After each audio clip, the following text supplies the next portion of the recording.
Hey guys, this is WHYTMANGA here with a new video, and in this video today we're going to be drawing an epic manga action background page. It's more like a splash page, two pages joined together. I'm kind of doing it in a cheap way where I have the page flipped on the side, but I know that I'm going to scan in my inks anyway, and then I'll kind of have that slapped onto a double spread digitally, and then I'll work in Clip Studio Paint to clean that up. Add tone, add text, all of that. Also going to be dropping some easy, smart art tips that you can apply to your own stories when maybe you want to draw a city being destroyed by a set of monsters or even superheroes, whatever it is. You know, drawing destroyed buildings, boulders, irons, the cracks, the dust, everything, chaos, the speed line. And so you might pick up a thing or two here and there. If you want to see me put this page together, you know, how it was constructed, how the panels were constructed, how the storyboards were constructed from the scripts, along with a couple of other pages. I think you guys find that interesting. I'll leave a link to that video. Keynote, not doing anything with explosions in this video, and maybe I'll save that for a separate video. Here is just more of a building being destroyed. Say somebody was punched through a wall and they broke that wall and burst out the back. With only a few maybe laser beam type things here and there. Before this video, there's certain things that you should be able to draw easily. So like boulders and particles that come from the debris from buildings collapsing and being destroyed, being blasted and stuff like that. So let's try with simple organic / not organic shape. Because at the end of the day, these boulders don't necessarily have a shape. They're random shapes. They're just stone and rock. They're debris from these buildings. They had shape, but then they've been broken down into several particles. They're basically giant dust particles, because all those dust particles, you can imagine them as really tiny rocks, like extremely tiny rocks floating in the air. And when all of them are concentrated in one area, they kind of look like dust. So let's see if we can draw a decent sized boulder, debris, whatever you want to call it, like a flying piece from a destroyed building.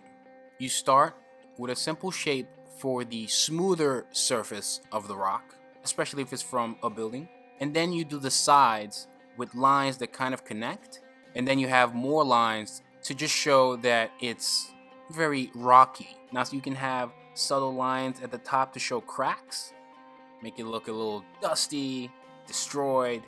And then you can have irons kind of popping out from the side. Maybe they're from the building and they can be crooked if you want. And that's it. You just do another one, is the same thing, just simple shapes. You have a smoother surface, and then you have a rougher side, you have some cracks, and then you put your iron. That's it. These are quick, no simple shapes, so you can freestyle the hell out of it.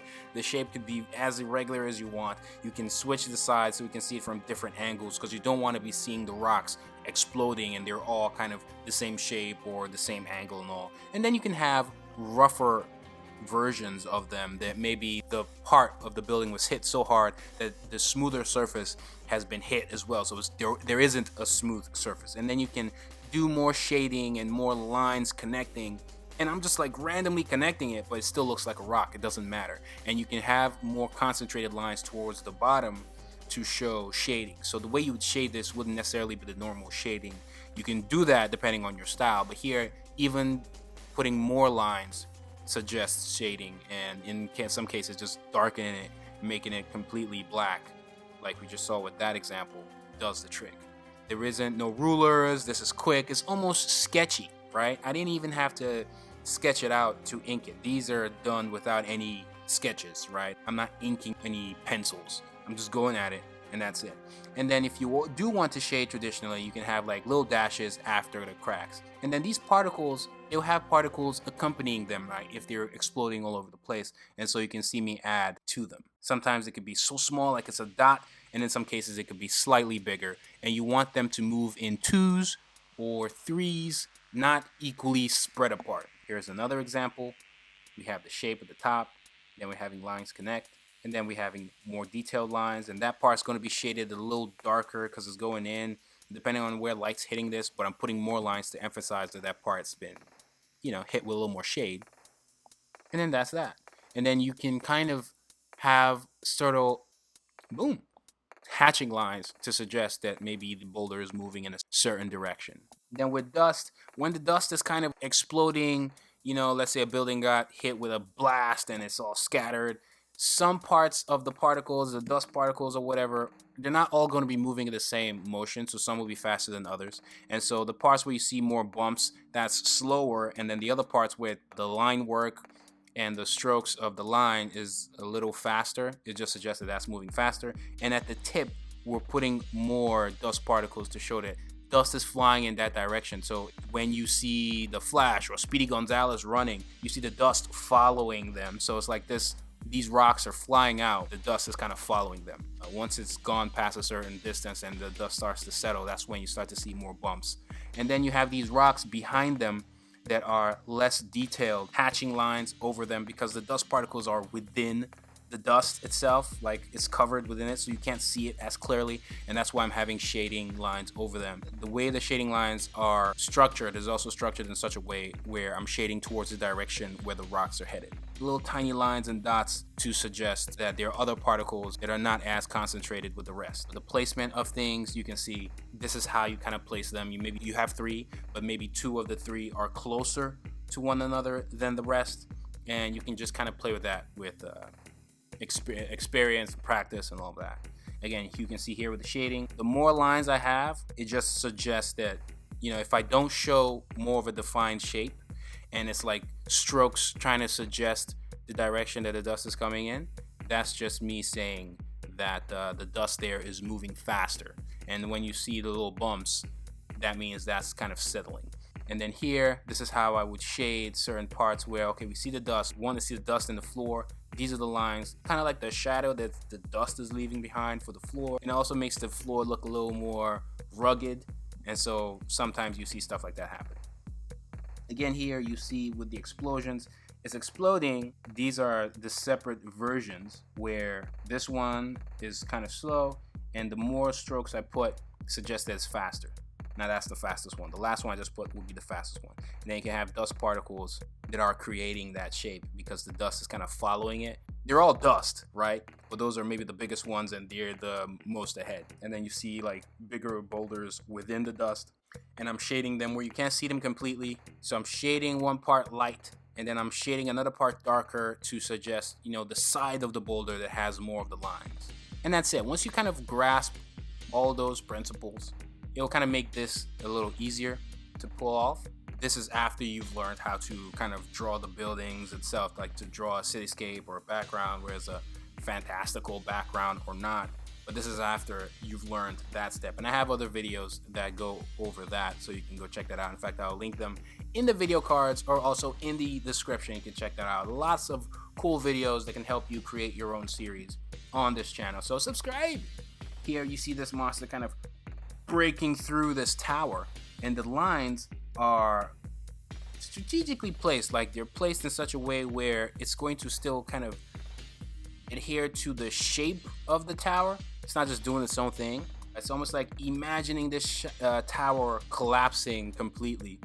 We're kind of seeing it in real time. And then as I'm drawing those lines where the cracks are going to be happening in the building, I'm having little dust particles just break out there. This makes everything look a little more realistic. And that's not going to be everywhere, but in some places it would have, some places it wouldn't.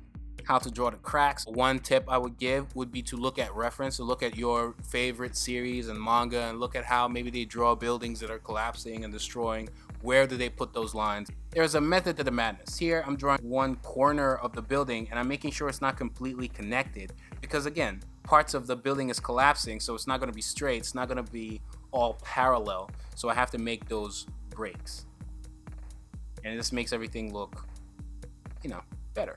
You know, not all cracks are very like thunder looking. Some kind of try to be smooth and then they make a break and then they go smooth again and then they break into two, they split, and in some cases where they split, they almost connect in the middle and continue splitting. So there's a method to the madness. There's all madness, but there's a method to the madness. The method is not madness.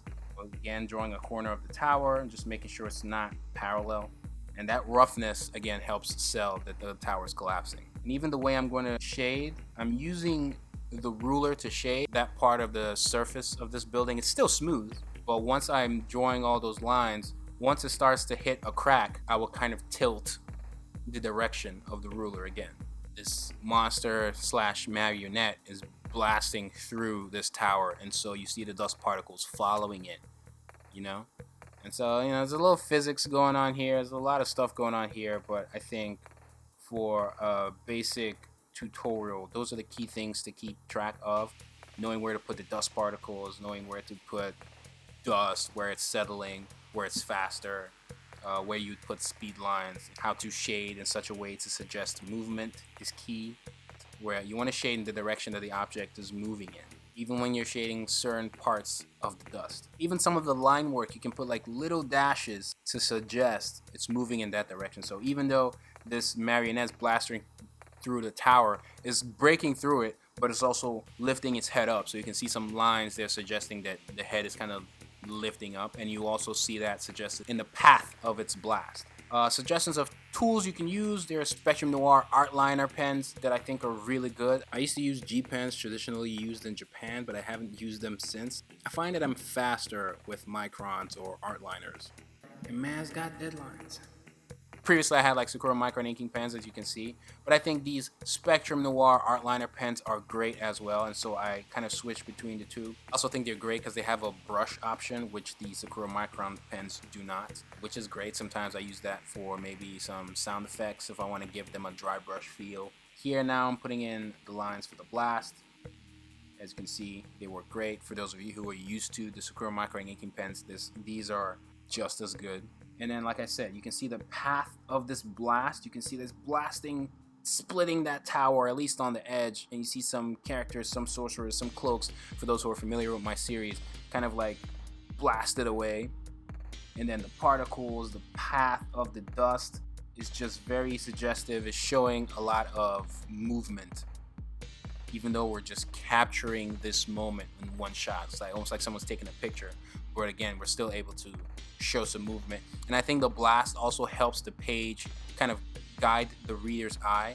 So from the marionette on the left kind of blasting, you're following that, and then you're following the other marionette, and then you're following that marionette's blast, and it's just kind of guiding you through the whole page in its chaos. Seeing some of these other marionettes, and now I'm drawing more characters in the foreground. And if you know anything about line variation, when you're inking these characters, you want to ink them with heavier line weights so they pop out more and they don't get lost.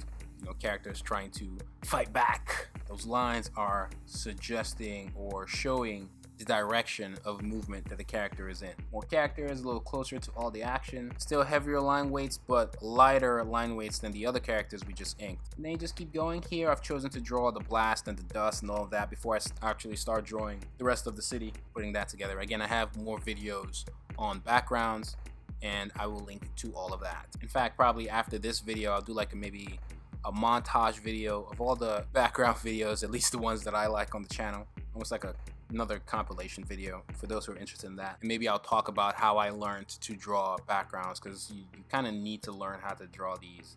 I'm not the best at them, but I like the improvements I've made over the years. And maybe I'll talk about how you guys can do that too.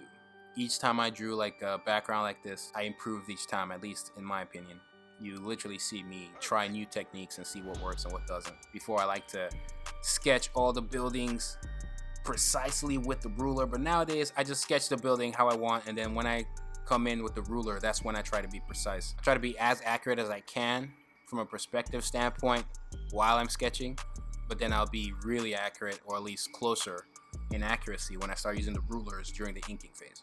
And that's it, guys. Again, this is a page from the remastered volume 2, which is available, links in the description. Volume 1, volume 2 available, links in the description. And I have a video that goes into more detail about all the changes that were made and why the changes were made and all of that. Again, the series is Apple Black. Everything you could possibly need will be linked in the description. Please follow me on all social media at WHYTMANGA. This is the final page after using Clip Studio Paint. So maybe I'll have another video where I show all the chaos that went down while working in Clip Studio Paint to put this together. Cleaning up things, adding the text, adding the tone, all of that. So subscribe if you don't want to miss that. Please like the video if you enjoyed it. There's more to come. Detroit, smash that subscribe button. Turn on all notifications. Hit that bell so you stay notified each time I upload absolutely anything. For the 2.5 people that made it to the end, I thank you. Apple Black's published and serialized on Saturday AM. You can check out our app. The latest issues of Saturday AM are always free. We're similar to like a Shonen Jump, but more Western. You can check out our starter guide that goes into detail of who we are, what we do, what we publish, character profiles. The list goes on. The app is free, so please go download. Get 2 free months of Skillshare free. You're welcome. It's Whyt Manga, and I'm Audi 9000.